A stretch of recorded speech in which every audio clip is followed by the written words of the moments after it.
ഹൃദയം അചഞ്ചലമാണ്, പാടിപ്പുകഴ്ത്തും ഉണരുക.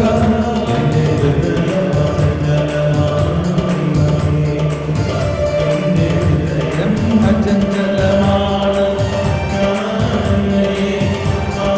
പുകഴ്ത്തും ഹൃദയമേ ഉണരുക.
കേട്ടോ,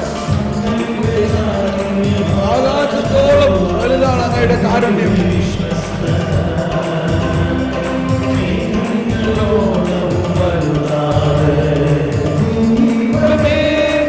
ആകാശത്തിനുമേൽ ഉയർന്നു നിൽക്കണമേ,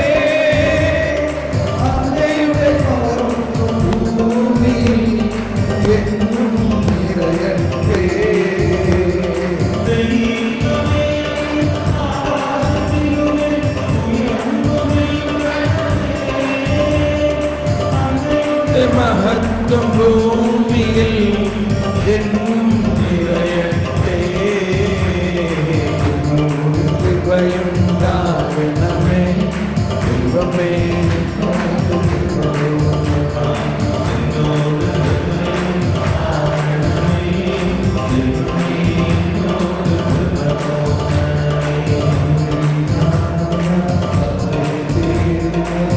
നാശത്തിന്റെ കൊടുങ്കാറ്റ്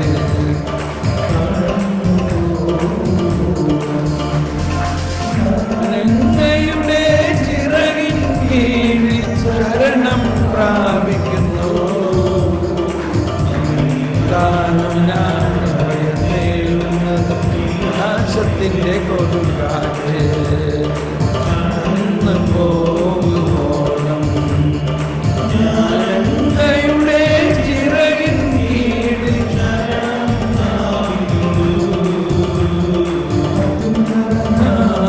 ദൈവത്തെ ഞാൻ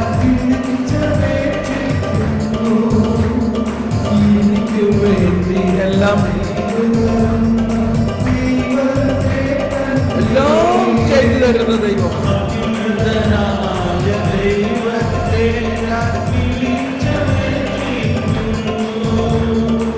എനിക്ക് വേണ്ടി എല്ലാം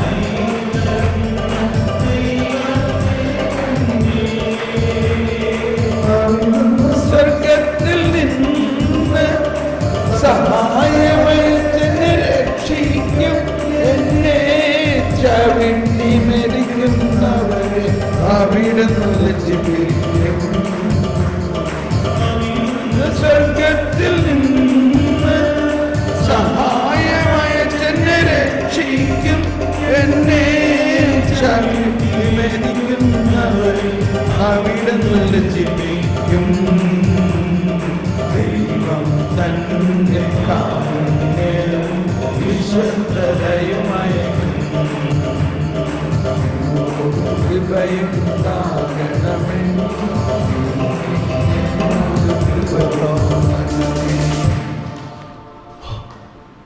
പെട്ടെന്ന് കാറ്റ് പോയ മാതിരില്ലേ, അതാണ് കൃപ പോയാൽ.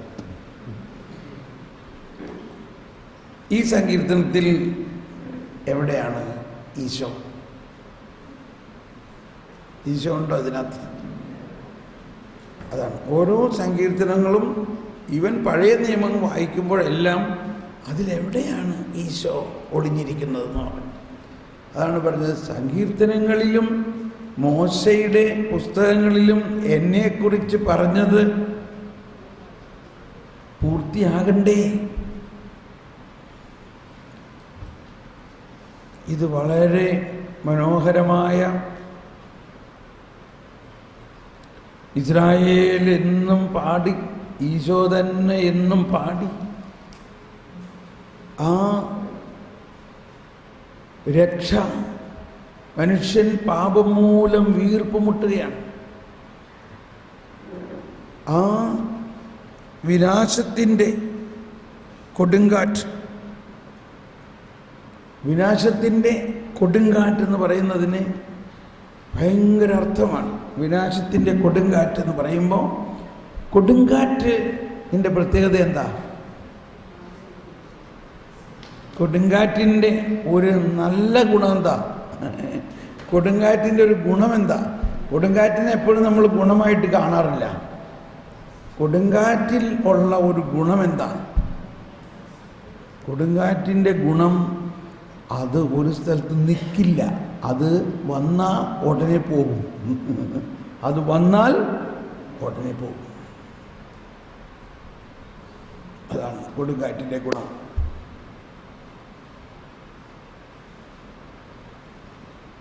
ഇതാണ് പാപത്തിൻ്റെ അവസ്ഥ. പാപത്തിന് ഒരിക്കലും നിലനിൽപ്പില്ല. അത് നൈമിഷികമാണ്, അത് നശ്വരമാണ്, അതിന് അനശ്വരതയില്ല. മനസ്സിലായോ? അതാണ് ആത്മീയമായ അർത്ഥത്തിൽ നോക്കുമ്പോൾ ഈ കൊടുങ്കാറ്റ്, വിനാശം, ആ വിനാശത്തിൻ്റെ കൊടുങ്കാറ്റ് ഉണ്ടാകുമ്പോൾ എന്ത് ചെയ്യണം?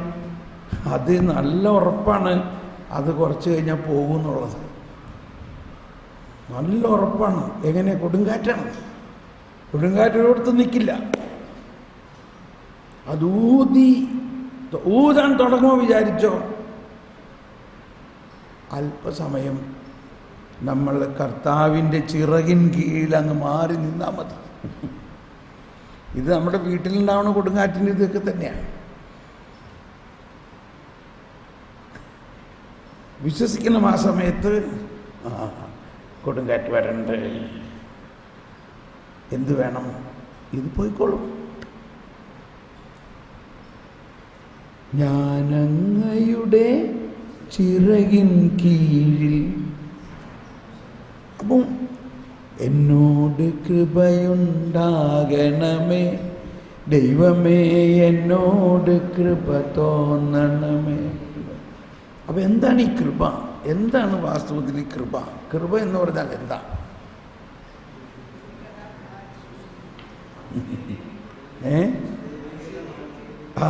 ഇപ്പം എല്ലാവരും പഠിച്ചു കഴിഞ്ഞു. എന്താണെന്ന് പറഞ്ഞേ? ദൈവീകത മാനുഷികതയിൽ ലയിക്കുന്നതിനെ കൃപയെന്ന് പറയുന്നു.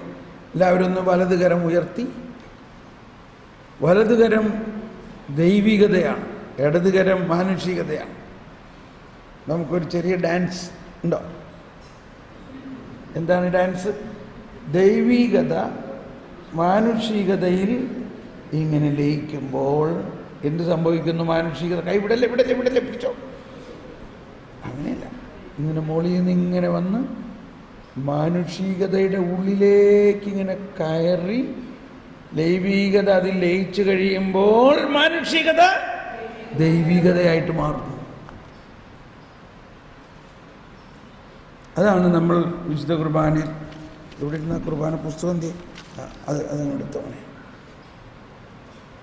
കർത്താവേ, അങ്ങ് ഞങ്ങളെ ദൈവിക ജീവനിൽ പങ്കാളിയാക്കാൻ വേണ്ടി അങ്ങ് ഞങ്ങളെ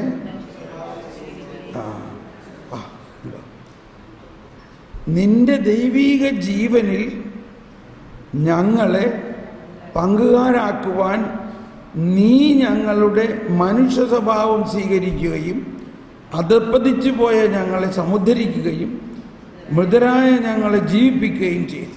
പാപികളായ ഞങ്ങളെ കടങ്ങൾ ക്ഷമിച്ച് വിശുദ്ധീകരിച്ച് ഞങ്ങളുടെ ബുദ്ധിക്ക് പ്രകാശം നൽകി ഞങ്ങളുടെ ശത്രുക്കളെ പരാജിതരാക്കി. കണ്ടോ, ശത്രുക്കളെ പരാജിതരാക്കി, ശത്രുക്കളെ പരാജിതരാക്കി.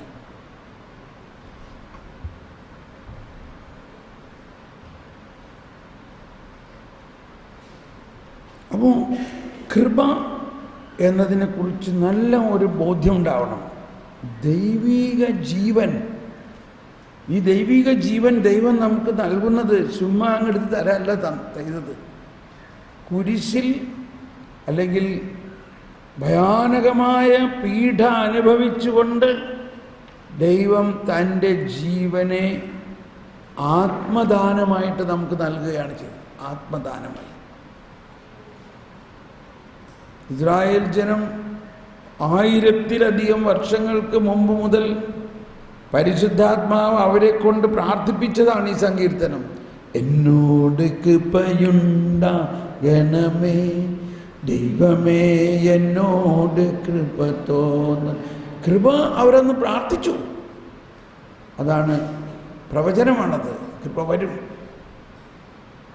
പക്ഷേ എന്നാണ് കൃപ വരിക? ആരിലൂടെ ആ കൃപ വരിക? യേശുക്രിസ്തുവിലൂടെ മാത്രമാണ് കൃപ വരിക. അങ്ങനെ ആ കൃപയാണ്, ആ കൃപയെക്കുറിച്ചാണ് ഈ പറയുന്നത്. ആ കൃപ വന്നു കഴിയുമ്പോൾ എന്ത് സംഭവിക്കും? അങ്ങയിലാണ് ഞാൻ അഭയം തേടുന്നത്, വിനാശത്തിൻ്റെ കൊടുങ്കാറ്റ് കടന്നു പോകുവോളം ഞാൻ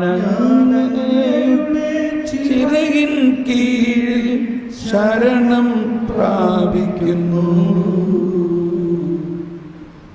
കേട്ടോ, നമ്മൾ കർത്താവിൽ ഇപ്പോഴും അത് തന്നെ അവസ്ഥ. ശരണം കർത്താവിൽ തന്നെ.